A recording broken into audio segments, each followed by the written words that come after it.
We look and we see the condition of African people today. On the bottom, as Garvey noted so many years ago, everywhere he went, the African man, the black man, is on the bottom of the economic, social, and political ladder. Those circumstances have not changed. In many instances, they are getting worse. We will find, if you go to Barnes and Nobles and some of the others, numbers of books asking, can the African survive? Our very survival into the next century is in question.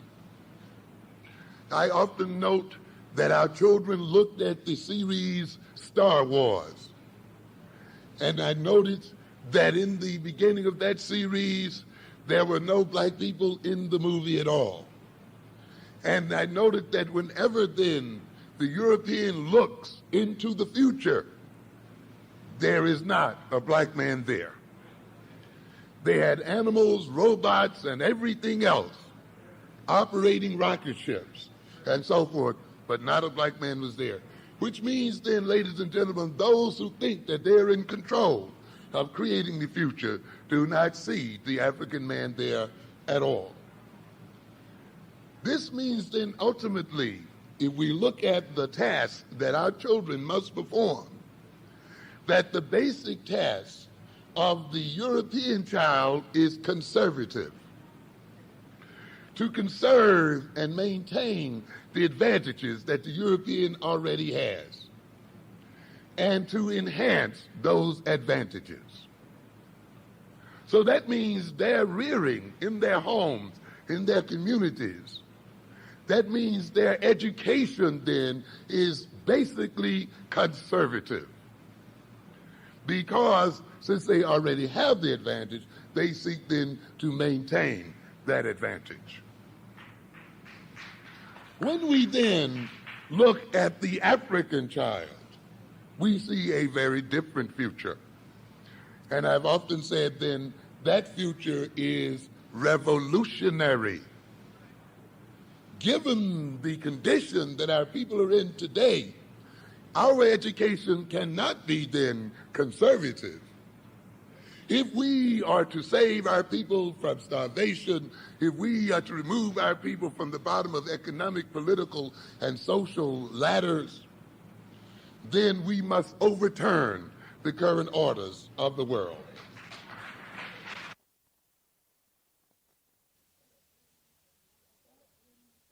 That in and of itself makes it very clear that they cannot receive the same education as the white child.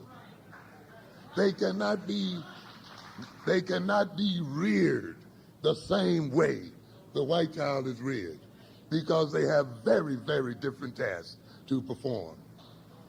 It is when we recognize then the future task that our children must perform, and when we reflect on that task, we then use those future tasks and knowledge of those future tasks to reorganize our present circumstances, to reorganize the schools, to reorganize our relations one to the other, to reorganize our perception of ourselves, and yea, even to reorganize our history, because history is alive and history is present.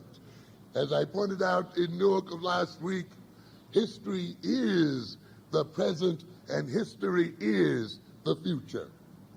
In European systems, we have a linear approach to the world, an approach that makes one believe that history is something that is left behind. History is something that can be forgotten. No, ladies and gentlemen, history is never left behind. In the human mind, the history is now, and in the human mind, the history is present. For the future is made of things that were made in the past. Without past, there is no future. In order for us to be in the condition we're in, we must literally be turned backwards as a people. We must be reversed, because this world can only be ruled in terms of lies. When you have a minority of people, a 10% of the world's population, a 10% of the world's population whose lands are not inherently wealthy, whose lands have no natural resources, ruling over the other 90%, then that other 90% must be kept out of its mind. That other 90% must exist in a state of deception. That other 90% must live then in a reversed situation and in a backward situation. Therefore, that other 90% must accept the lie as truth and the truth as lies.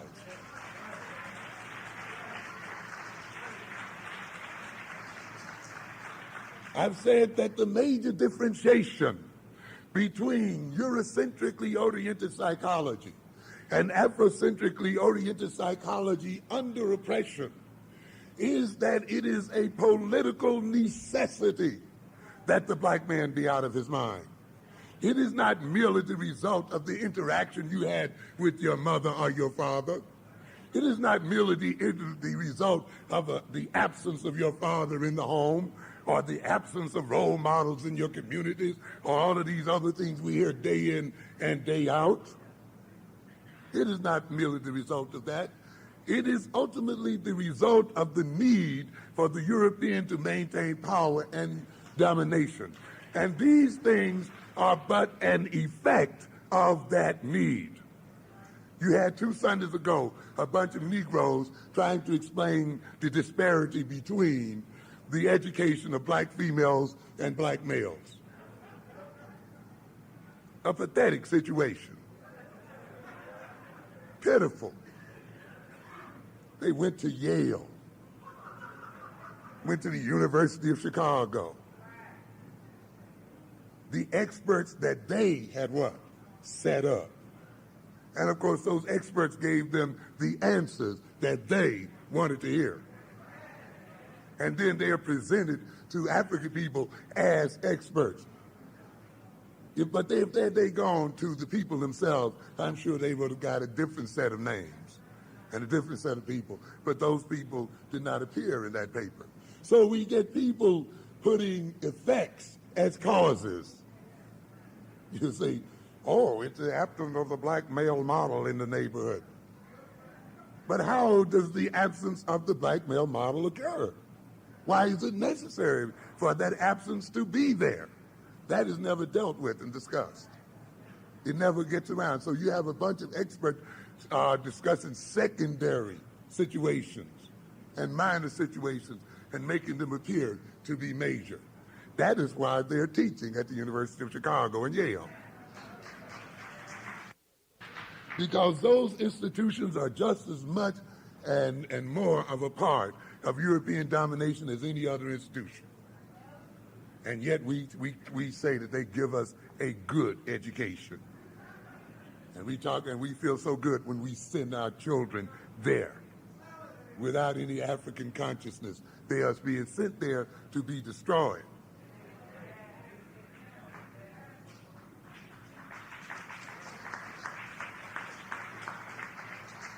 So then we have to then look at the schools, because it is in the schools, it is in the colleges and universities that the black man and woman, the black child, the black boy and girl must be taught to be dumb.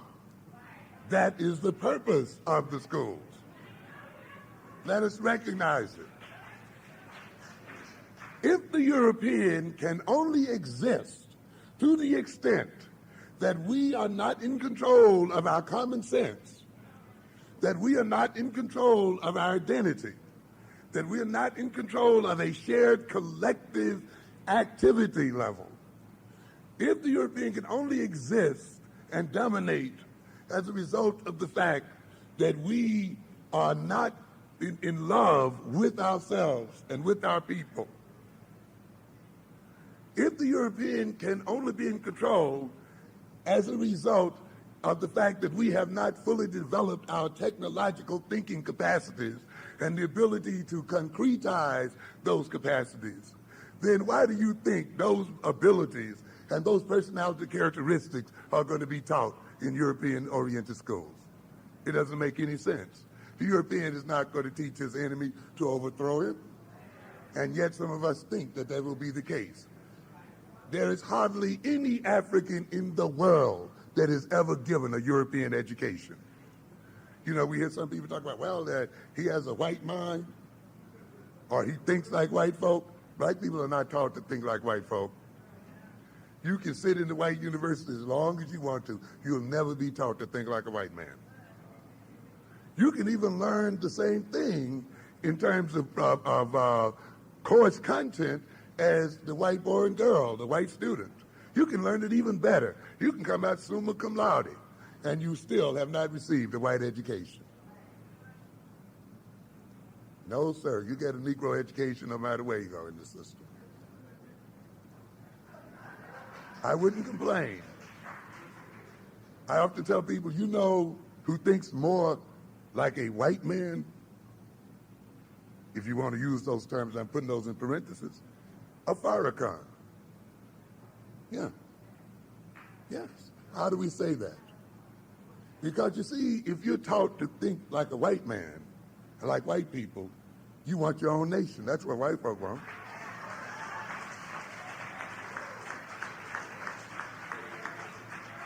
You'd want to own your own neighborhoods. That's the way white folk think. You'd want to control your own economy. That's the way white folk think. You'd want to have your own army. That's the way white folk think, ladies and gentlemen. These people going to these colleges don't think like white folk. They don't come out determined to control their destiny. They don't come out determined to create their own nations and places in the world. They don't come out determined to control military strength and economic strength and other strength. They are coming out the same way their slave great-grandparents came out. That is, to be servants and to be highly educated servants.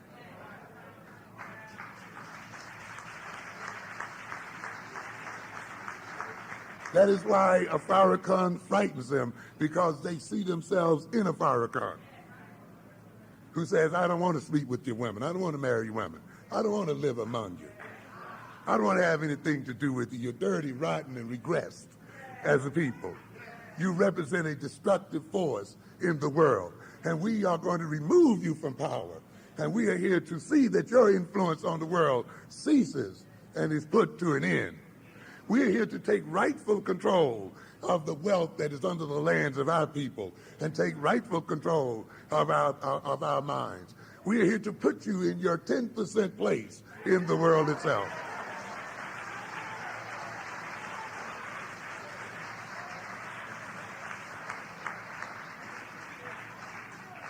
They see that.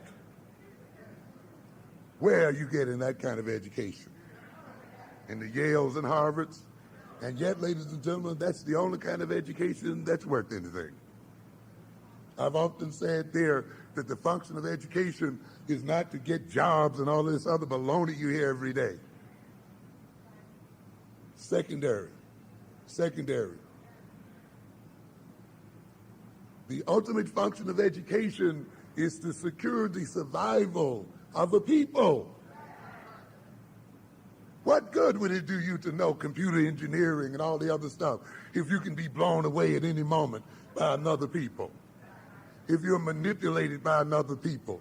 If the other people continue to maintain the instruments and the power of production? What does it mean to have knowledge when AIDS can be let loose on the African community and destroy our communities? Knowledge is not enough. Knowledge must be welded to purpose. It must be welded to a sense of peoplehood. It must be welded to a sense of destiny. And that is when it becomes protective of a people. You may fill your head with knowledge and skills all you want to, but you can be destroyed by AIDS and all other kinds of germs and all other kinds of warfare and lethal weapons and all other kinds of controlled instruments that the European has in his power. Until that knowledge and education is welded to a sense of nationhood, you are not receiving a good education at all. And therefore, a good education must be measured in terms of the degree to which it protects your survival and interests as a people, and not otherwise.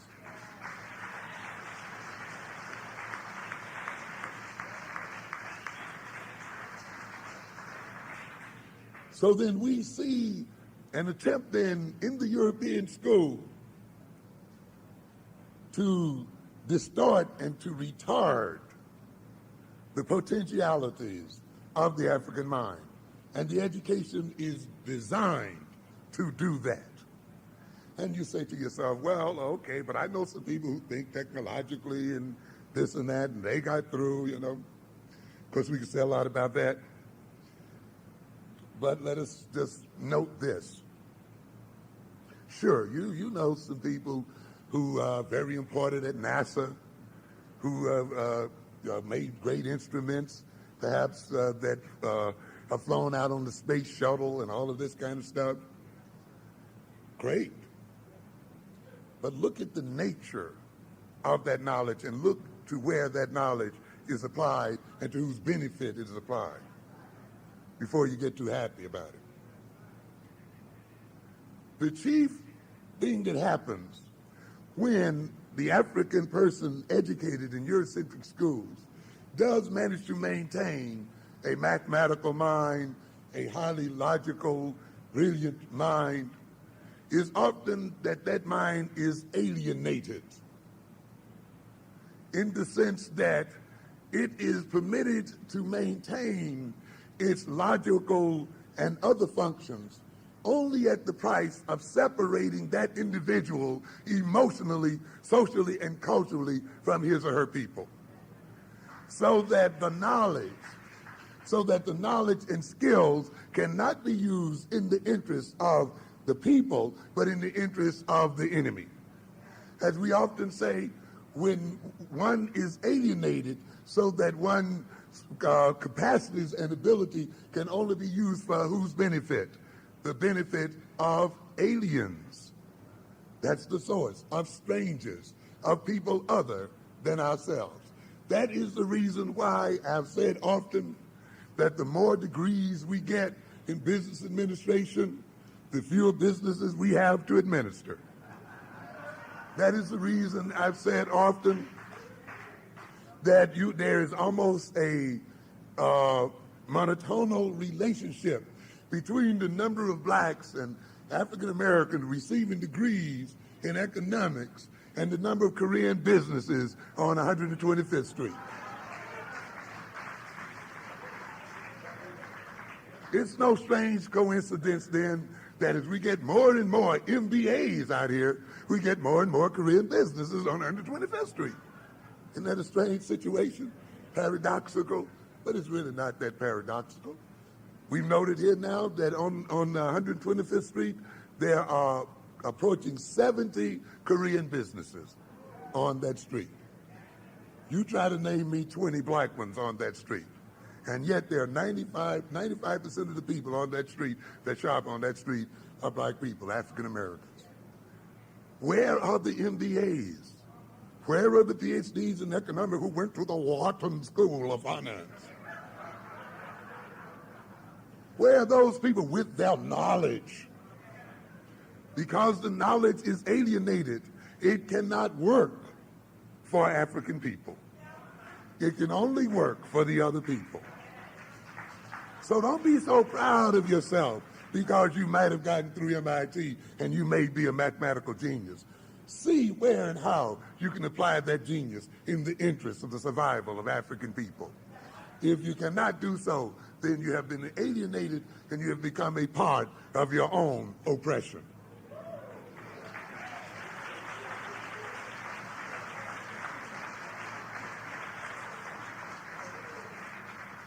So we can see then this mind is controlled by the nature of its inputs.